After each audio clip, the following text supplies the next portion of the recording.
I didn't mean to kiss him back. That's the truth I keep telling myself. Over and over. Like a mantra. Like a prayer. Like if I repeat it enough times, it'll erase what happened. Erase the way his hands felt on my waist. The way my body leaned into his before my mind even had time to scream. It started with a fight. That's how these things always start, right? With heat. With friction.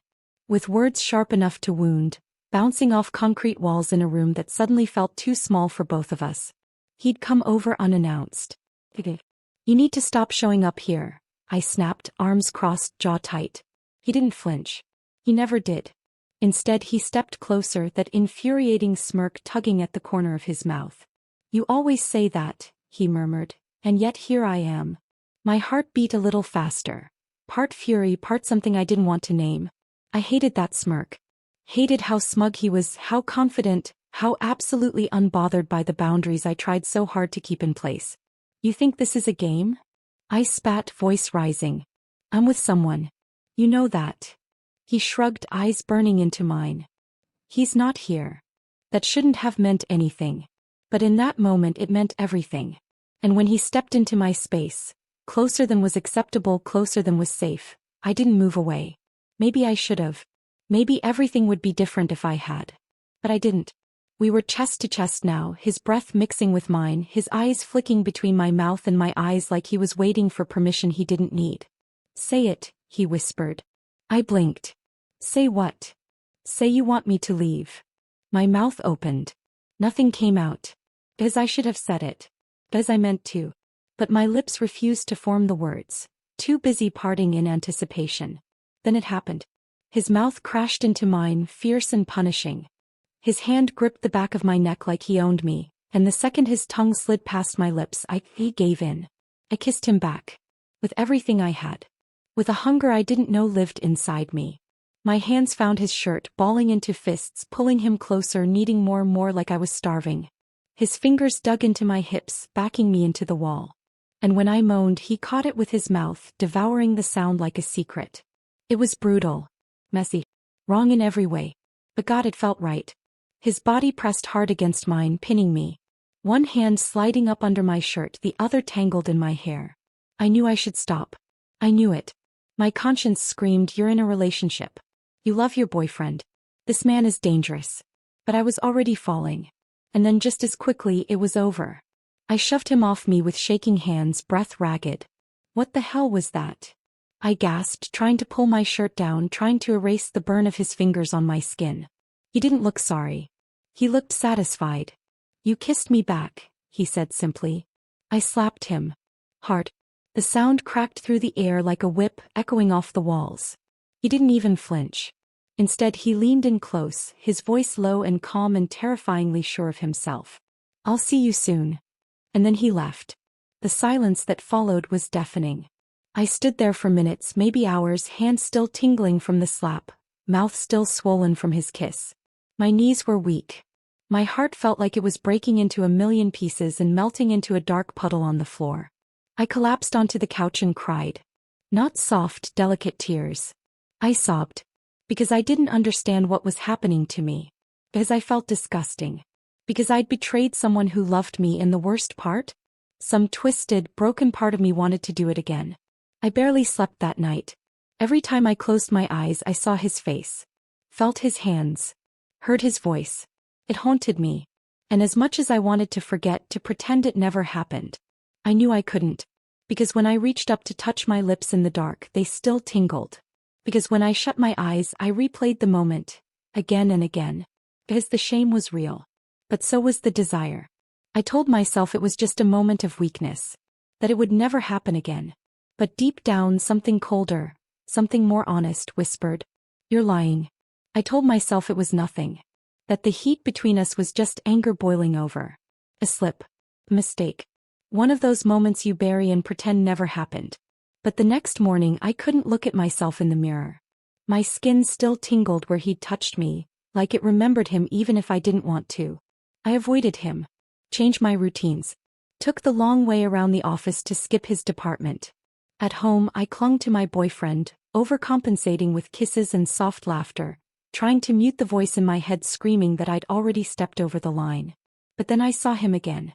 By the elevator, casually leaning against the wall in that way he did, half arrogant, half predator. His eyes locked on mine the second I turned the corner. That smirk spread across his face, slow and sure, like he already knew what I was thinking. "Morning," he drawled, stepping into the elevator before I could turn around. He held the door, the same hand that had been pressed against my waist just days ago. "Going up." I froze. Every instinct screamed at me to walk away, take the stairs, run if I had to. But instead I stepped in. Like a lamb stepping into the lion's den. The doors closed. The silence was suffocating. I kept my eyes on the numbers climbing above the door, pretending I couldn't feel his gaze raking down my body. Pretending I didn't hear the low, breathless chuckle he gave when I flinched away from him. "You think about it?" he murmured, barely above a whisper. "Because I did." "Don't," I said, finally turning toward him. "It didn't mean anything." His smile widened. "That's what makes it fun." My floor dinged before I could answer. I all but ran out, my heart slamming against my ribs like it wanted to escape my chest. But I didn't look back. I wouldn't give him the satisfaction. Back at home I tried to reset. My boyfriend noticed. Of course he did. He always noticed when something was wrong. That night he wrapped his arms around me as I cooked and kissed the back of my neck. "You've been acting weird lately," he said softly, worry tightening his voice. "Everything okay?" I nodded too fast. "Work stress. Deadlines." "It's nothing." He believed me. He kissed me again, whispering that he loved me, that we should take a weekend trip just to breathe. I said yes. Smiled through my guilt. But the shame clung to me like oil, thick and stubborn. I told myself I'd block the other man's number. I told myself I wouldn't even give him the satisfaction of a glance. But late that night, as I lay in bed beside the man who loved me, who trusted me, my phone lit up. One message. Just 4 words. "You miss me. Admit it." I stared at the screen, pulse pounding. My thumb hovered over the delete button. But I didn't press it. Instead, I locked the screen and buried the phone under my pillow, like I could muffle the temptation seeping from it. I didn't sleep a single minute that night.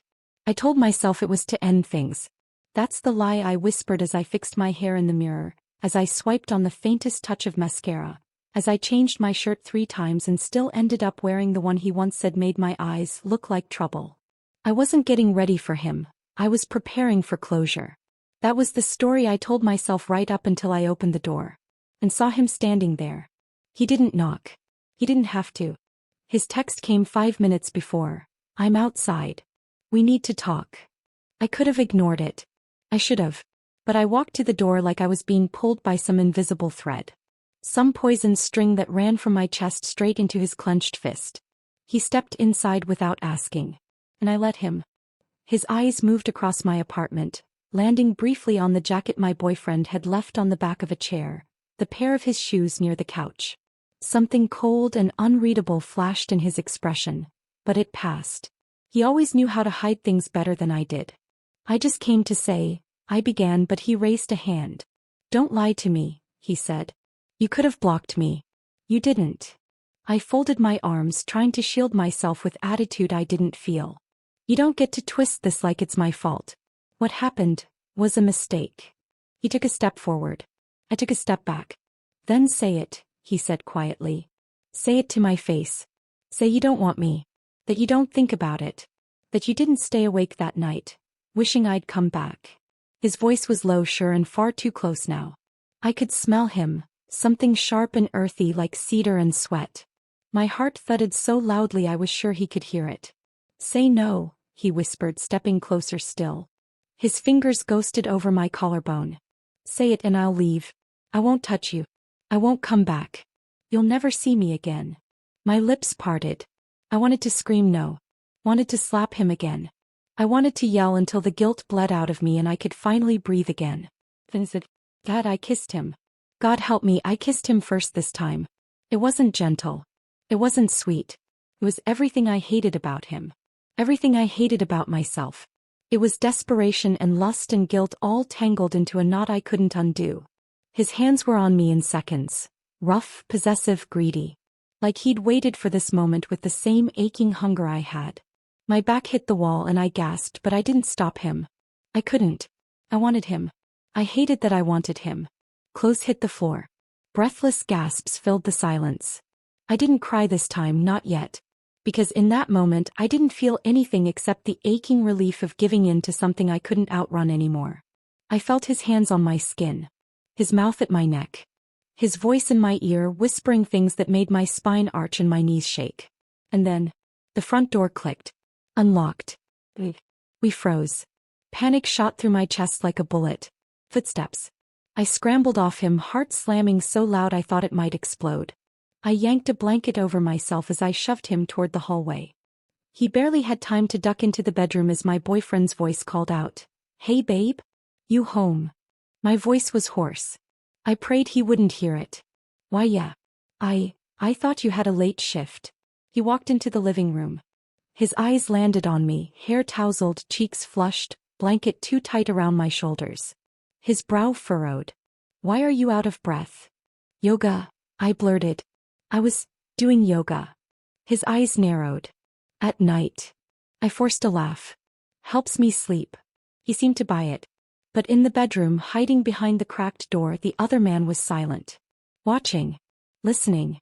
I could feel his presence like a shadow pressing against my back. My boyfriend leaned in to kiss my cheek and I froze. His lips brushed my skin and I felt a sob try to crawl out of my throat. I swallowed it down with a smile. "Want to watch something?" he asked. I nodded. "Just let me grab a quick shower." As he settled on the couch, I walked toward the hallway and slipped into the bedroom. The other man stood there, shirtless, silent, staring at me with those dark eyes that never gave anything away. "You need to go," I whispered. He stepped forward, brushing a lock of hair behind my ear. "Say no next time," he murmured. "Mean it." And then he vanished out the window like a ghost. I stood there alone. My skin burning. My heart in ruins. And in the silence of my bathroom with the water running to hide the sound, I finally cried. But not because I hated him. Because I didn't. And that scared me more than anything. The air was thick with sweat and secrets. My body trembled as I straightened the hem of my blouse in the hallway mirror, cheeks flushed, lips swollen from stolen kisses. He had just slipped out the back door, his breath still warm against my collarbone as he whispered, "Same time tomorrow." I should have slammed the door behind him. I should have screamed at the mirror. Instead, I stared at my reflection like a stranger. My pupils were blown wide, guilt fogging the edges of my conscience. The kind of shame that claws at your skin and still doesn't go deep enough. I turned, heart still racing, and froze. The front door clicked open. "Hey babe," my boyfriend's voice rang out, cheerful and oblivious. I forgot my wallet. Every drop of blood drained from my face. I rushed to meet him at the door, forcing a smile, my palms slick. "You scared me," I lied, throwing my arms around him before he could step fully inside. "Thought you left already?" He looked confused. I did. Realized I forgot my wallet halfway down the block. He glanced past me. "Are you okay? You look kind of flushed." I laughed, too high too fast. "Just got out of the shower." But he didn't buy it. His eyes narrowed slightly, tracking something over my shoulder. My heart slammed against my ribs like a warning bell. I followed his gaze and nearly passed out. A single shoe. Black, masculine, tucked partially behind the hallway bench, his shoe. Before I could speak, my boyfriend stepped around me. I panicked. I grabbed his hand, tugging him back. "Actually, I found your wallet," I blurted, breathless, pulling it from the kitchen counter where it hadn't been a moment before. "Here." He took it slowly, suspicion mounting. "You sure you're okay?" My smile cracked. "Yeah, just tired." He looked like he wanted to say something more, but then his phone buzzed. He checked it, frowned, and sighed. "I've gotta run. Dinner tonight." I nodded too fast. "Of course." He kissed my forehead and left, leaving the door open behind him. I waited exactly 10 seconds. Then I spun around. He was still there. In the coat closet. He emerged with a smirk like this was some kind of game. "Close one," he whispered, brushing imaginary dust off his shirt. "Are you insane?" I hissed, slamming the closet door shut. "You could have ruined everything." He leaned in, voice low, dangerous. But I didn't. And don't pretend your heart wasn't racing for me, not him. I shoved him. "Hard. Get out." But he caught my wrist mid-motion. His grip was firm, not painful, but it sent a jolt through me. "You don't get to act righteous, sweetheart." Not after what we just did. I tore free. You're a mistake I haven't stopped making. His gaze darkened, a cruel smile spreading across his face. Then why do you keep opening the door? That was the thing. I didn't have an answer. He walked out without another word. I slid down the wall after he left, head in my hands, body still humming with the aftershocks of adrenaline and guilt. If my boyfriend had opened that closet door, my entire life would have exploded. And the worst part?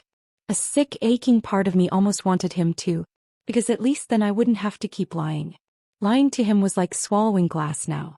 Every morning when my boyfriend kissed me goodbye, I tasted blood on my tongue. Not real, of course, but the guilt. It was cutting me open from the inside, and I bled every time I smiled at him like nothing was wrong. I wanted to stop. I tried to stop. I deleted the texts. I blocked the number. I burned the shirt he left behind in my closet.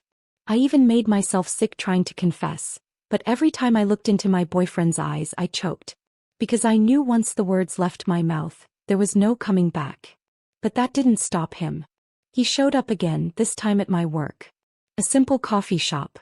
I was behind the counter halfway through my shift, when I looked up and saw him at the back table, arms crossed, watching me with that same smirk that made my stomach flip and my heart scream at each other. He didn't order anything. Just sat there. Like a warning. I tried to ignore him. I really did. After my shift, I stormed out the back and found him leaning against the alley wall, waiting. I told you to stay away, I snapped, adrenaline already burning. He pushed off the wall casually. You blocked me. That was cute. I meant it. No, he said, stepping closer. You wanted to mean it. But wanting isn't the same as doing. And you're not done. Not yet. I turned to leave, but he grabbed my wrist again, not rough but firm. Let go. You're mine now, he said, and there was no flirtation in his tone this time, just quiet danger. You don't get to walk away. My throat tightened. I wasn't yours. Not ever. His smile returned, razor thin. You were the second you let me inside you. I slapped him before I even realized what I was doing. My palms stung from the impact. He didn't flinch. Instead, he reached into his coat pocket and pulled out something, an envelope. He held it out like a peace offering, but I saw the glint in his eyes. He was enjoying this. What is that? I asked warily. Truth, he said simply. I didn't take it at first. I should have walked away. But curiosity is a poison and I was already dying. I snatched it, tore it open. Photos. At least a dozen. Him. With another woman. Her face blurred in some, crystal clear in others. They were in hotel rooms. Parking lots. One was even at a party I vaguely recognized. A birthday I hadn't been invited to. He was laughing in one photo, curled in his lap. I felt like vomiting. You think this is the first time I've done this? He said coldly, watching my face crumble. You think you were the exception? My vision blurred. Why would you show me this? Because you're just like her. His voice dropped to a whisper. You all think you're different. You think it's real. But it's always the same. I couldn't breathe. My legs shook. My heart pounded like it was trying to escape my chest. You used me, I whispered. He leaned in, his breath hot against my ear. And you liked it. I shoved past him, stumbled down the alley, and didn't stop walking until I was blocks away. I sat on a bench and sobbed into my hands like a child. He was right. I did like it. That was the most disgusting part. But now I hated him. Truly. I pulled out my phone and dialed my boyfriend. He picked up after one ring. Hey babe. My voice broke. Can you come home early tonight? Of course. Are you okay? No, I whispered. But I want to be. I hung up before I could say more. Back home, I gathered everything that tied me to him. The photos. The texts I had deleted but still backed up to my cloud. Every trace. I put them in a folder, digital and physical. And then I sat there in the dark holding the folder like it was made of fire. I had a choice now.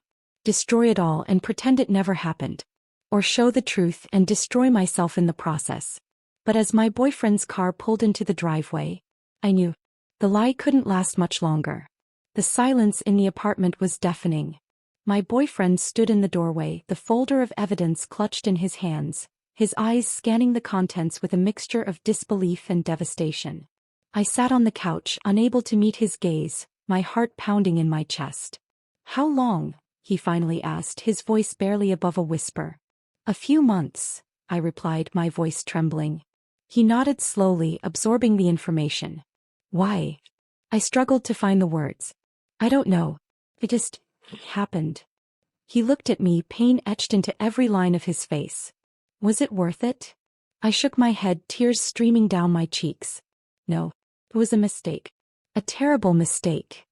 He stood there for a moment longer before turning and walking out the door, leaving me alone with my guilt and regret. Days turned into weeks and I tried to piece my life back together. But the weight of my actions hung over me like a storm cloud, threatening to burst at any moment. Then one evening there was a knock at the door. I opened it to find him standing there, the man who had upended my life. I heard what happened, he said, a smirk playing on his lips. Thought I'd check in. I stared at him, a mixture of anger and longing bubbling up inside me. Why are you here? He stepped inside, closing the door behind him. Because you have nothing left to lose now. I backed away, shaking my head. You're wrong. I still have myself. He laughed, a cold, hollow sound. Do you? After everything? I looked at him, really looked at him, and saw him for what he was. A manipulator, a liar, a man who took pleasure in others' pain. And I realized I had a choice. Get out, I said firmly. He raised an eyebrow. Excuse me. You heard me. Get out. I'm done. He stared at me for a moment before turning and leaving, the door closing behind him with a finality that echoed through the apartment. I sank to the floor, tears streaming down my face, but this time they were tears of release, of liberation. I had made my choice. And it was the right one. If you enjoyed this story, don't forget to like, share, and comment your thoughts below. Would you choose love or loyalty? And don't forget to subscribe for more true secrets every week.